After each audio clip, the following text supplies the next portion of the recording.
So I found these recruiting rankings right here from Hoop Girls. Pretty much we're going to show the 2025 Connecticut roster, our UConn roster, and then we're going to show Iowa's 2023 and 2024 roster, right? So first off, let me start by saying congratulations to UConn for bringing home another natty, right? That's big time. So the whole point of this video is going to be talking about how natties and championships are won by a team. Team sport.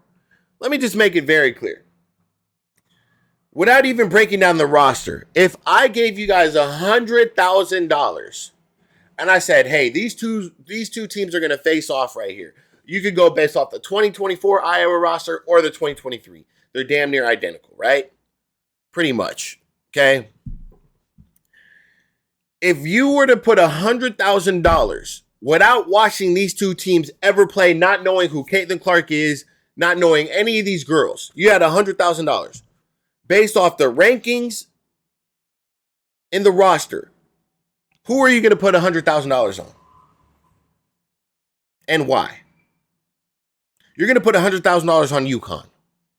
Because when you look at the roster on paper, number one rank in 2024. AZ Fudd, number one rank in 2021. Paige Bueckers, number one rank in 2020. Patterson, number 4 rank in 2022. Brady, number 5 rank in 2022. Caroline, I don't even know how to say her last name. Number 5 ranked in 2021. KK, number 6 ranked in 2023. Allie, number 7 ranked in 2024. So they have damn near. So you're just going to look at the roster and be like, well, if we're going based off rank, damn, Iowa can't even crack top 40 damn near. And then half the roster is unranked. So what's more impressive? Being able to take your team past an Elite 8, go to the Final Four, win 3 Big Ten titles with this roster? Or is it more impressive that a stacked team like UConn wins a national title? What's more impressive? For me, what's more impressive is what Iowa was able to do. You guys are going to say the argument has been crazy over the weekend. Everybody's arguing. I'm not here to argue with you guys, but the point is this. The chances of Kate Martin getting drafted without Caitlin Clark playing at that school and the run they went on and being in the Elite 8 and winning Big Ten tournaments and winning or going to the Final Four and things like that, Kate Martin probably wouldn't have got drafted. Not saying she's not capable of playing in the WNBA, but her chances of getting drafted would have dropped significantly. That is a fact. 100%. 100%. Right? Now, if you take Caitlin Clark and you put her on a team like this UConn team, and you replace Paige Bueckers with Caitlin Clark, this team is running through every team in college. Every team in college. You don't think they would have won a natty? If you swap out Caitlin Clark with Paige Bueckers, you don't think that they're going to win a national title? Are you serious? Come on, man. Come on, man. No shade towards Paige, man. I love Paige. You guys got it all wrong on the video I made. Look, man, I'm not going to. It is what it is. We're not here to sugarcoat. I said what I said. I still congratulate Paige. She had a great year. She's going to be the number 1 pick in the draft. But now, if you put Paige Bueckers and Caitlin Clark, Angel Reese, Juju, who's going to be the number 1 pick, right? And let's make something else very clear while we're on this topic, because Angel Reese's fans made a wide appearance, a global appearance on X after Paige Bueckers won a title.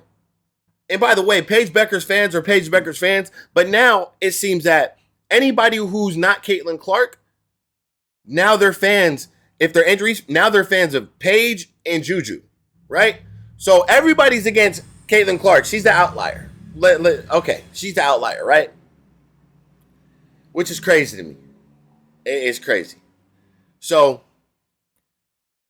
UConn wins a natty. Then the Angel Reese talks go. I'll put it to you like this. Angel Reese, she won a national title right at LSU. Someone said she had 29 points that game. She didn't have 29 points. She had 15 points that game, right?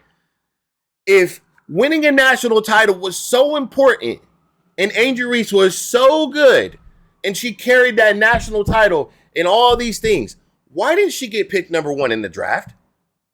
Why wasn't she the number 1 pick in the draft? Why wasn't she the number 2 pick in the draft? Why wasn't she the number 3 pick in the draft? The number 4, 5, or 6 pick in the draft? Why? But she won a natty. What happened? She won a national title. Why didn't she go number 1 in the draft? I literally want to know, because that's what matters to everybody. It doesn't matter that Caitlin Clark leads men and women's in scoring in NCAA history.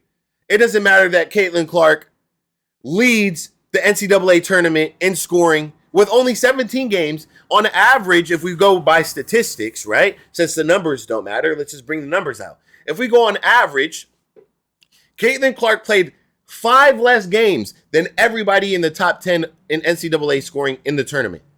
Caitlin Clark leads and she only played 17 games. Isn't that crazy? Isn't that crazy to me? Or to everyone? But Caitlin Clark's not shit. Number 1 draft pick, 62 records broken. She broke the WNBA assist record. She's broken so many things. She broke the record, because I have to keep bringing this out because people are so delusional. It makes no sense. It makes no sense. Caitlin Clark, once again, averages 38 points in the WNBA combined with points and assists. That is more than anybody has ever combined on average in the WNBA history. So until anybody we're talking about, Paige Bueckers, Juju Watkins, Angel Reese, anybody breaks that, you're not more valuable than Caitlin Clark on a basketball court. So when it comes to when you guys say, who are you going to start your franchise with? Caitlin Clark. Caitlin Clark. Because she did it as a rookie. She did it as a rookie. Not only that, she got defended as she was a damn near Olympian. They were trying to defend her and trying to be all up in her face, be physical, all kind of things. And she still averaged 38 points combined with points and assists. Nobody in the league has done that. So you have to understand, that means if you score 35, you average 32, guess what? I'm still more valuable than you. Caitlin Clark, I'm more valuable. Do you get that? Granted, she didn't even have that great of a shooting year as a rookie. And still averaged 19 points, I think, this year. Imagine with this team, if she has 14 assists a game on average, and she scores 23 points a game. Now imagine what she's going to accumulate per game. She could be sitting at 44, 45 points a game combined with assists and points. That is elite. That is elite.